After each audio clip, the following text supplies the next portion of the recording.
I do not know why it took me so long to continue this. This is very much one of my favorite works of fanfiction ever. Spooked by Mr. Grimm. Chapter 5. Into the Shadows. Trixie sat against the wall, remaining there for quite some time after the ghost had departed, her mind in a turmoil of fear and misery. Every time she blinked, she saw herself in the portrait aging away into senility. The mare could not for the life of her understand how her already shaken psyche had survived the awful experience intact. But rather than relief, she felt frustration. It could go on forever like this, with the ghost terrifying her to the brink of insanity, only to stop at the last moment to let her recover. Trixie briefly wondered if perhaps she herself was dead, and this was the punishment she would have to endure for eternity, to be horrified senseless in a decaying house by its otherworldly inhabitant. Trixie glanced behind her at the portrait. There stood the skeletal unicorn, his form blurred and smeared by years of moisture and frost that had crept into the manor through broken windows. The paint that had once formed his eyes had run down his face and now appeared as dark rivers of tears dripping from his sockets. The pale cream color of his face had faded into a yellowish white, now looking more like a skull. The portrait really did look as though it was depicting a cadaverous ghoul instead of a refined gentle cult. Trixie looked away from the corrupted image and instead focused on the bronze plaque that adorned its frame. His name was Caspar von Waltz, and he had lived from 1806 to 1856. There were other smaller words on the plate, but they had been obscured by oxidation. Trixie doubted they would have said much of anything anyway. The mare turned away from the painting and back to the empty room. She still felt the eyes of the portraits looking at her. The lifeless, palled faces almost seemed like a mocking imitation of the crowds she so desperately desired. Their attention focused on her and nothing else. Unlike her other audiences, they had witnessed the real Trixie. They knew she wasn't brave. They knew she was vain, and now so did she. As she sat alone in the darkness, the unicorn wondered what she would do next. After witnessing the horrors that the spirit was capable of, she felt no desire to go forward. It would be there to pry her apart, to break her down, each time finding a new insecurity to exploit.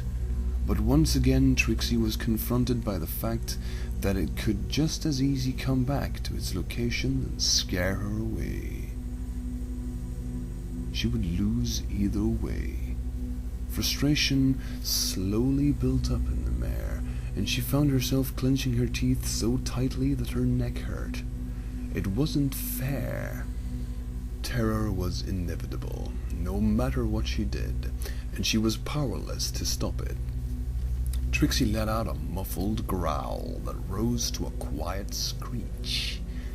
The mare slowly rose to her hooves, avoiding eye contact with the silent paintings, though she still felt their unbreakable stare. Trixie gave one last glance at the portrait of Caspar von Waltz.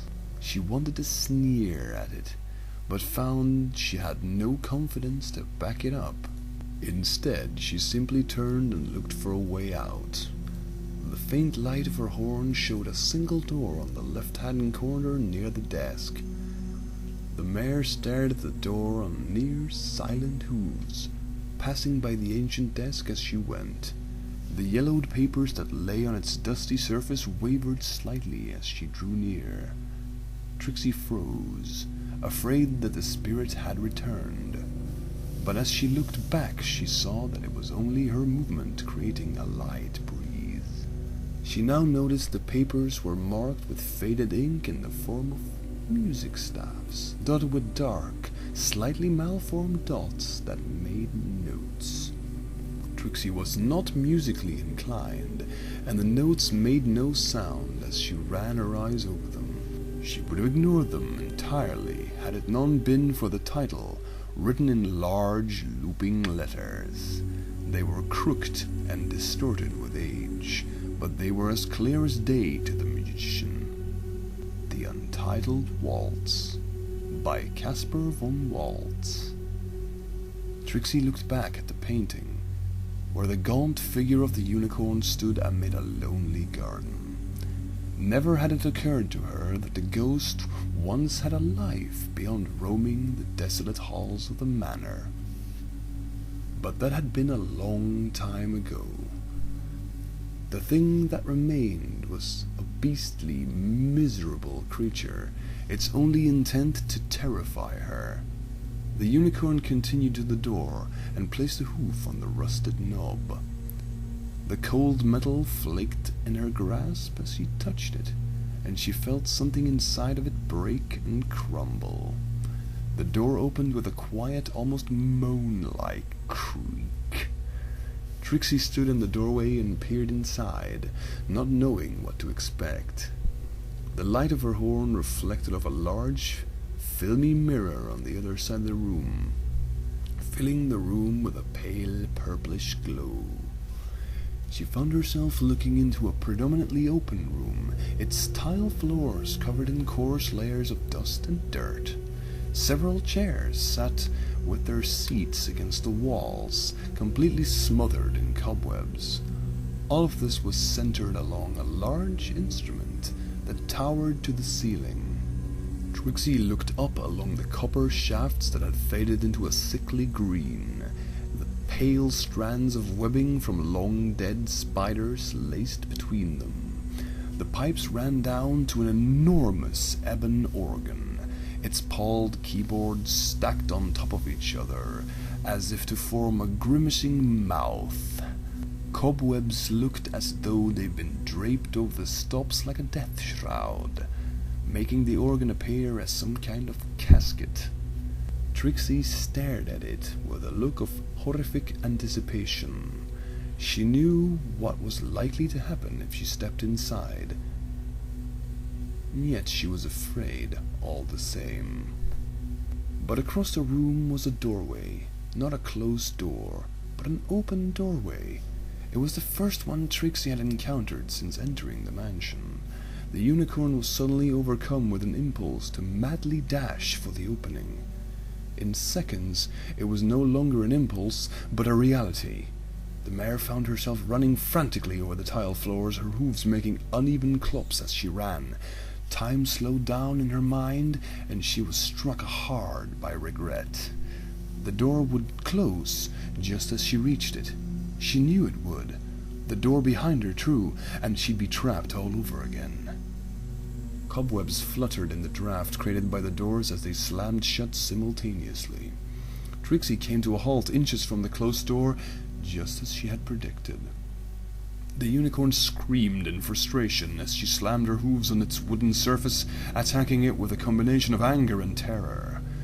But ultimately, they morphed into a sullen hollowness as the mare slid down to the floor and crawled into the corner, kicking up dust as she went.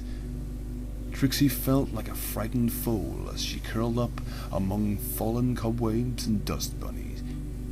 She looked out at the room. The shadows cast by her horn reflected onto the yellowed walls, forming twisted shapes that looked as though they would come to life and attack. Trixie wanting nothing more than to turn out her light and make them disappear, but the thought of darkness terrified her even more. The unicorn cringed as a piercing shriek broke the silence of the room. She saw a single key of the organ pressed down and nearly wept when she realized what it meant. The long, drawn-out note was cut off and replaced with another, which was followed by another. The notes repeated themselves, getting speed, coming together. They were joined by more notes and scattered throughout the keyboard, each one adding to what was becoming a waltz that was both terrifying and melancholy to the ears of the fear-ridden magician. Dust billowed to the ceiling as stagnant air was forced out the great bellows that powered the instrument, carrying cobwebs along with it.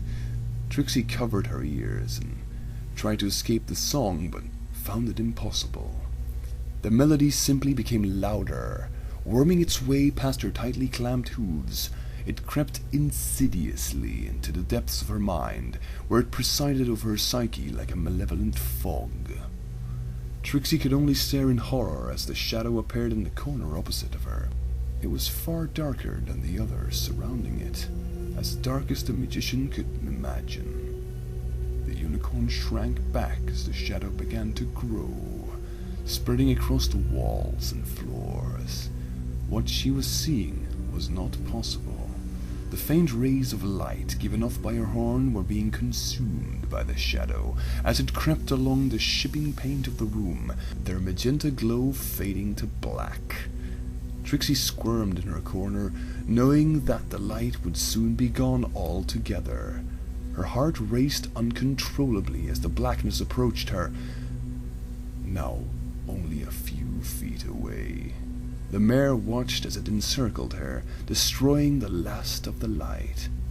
A ragged scream escaped her lips as she was swallowed by the shadow.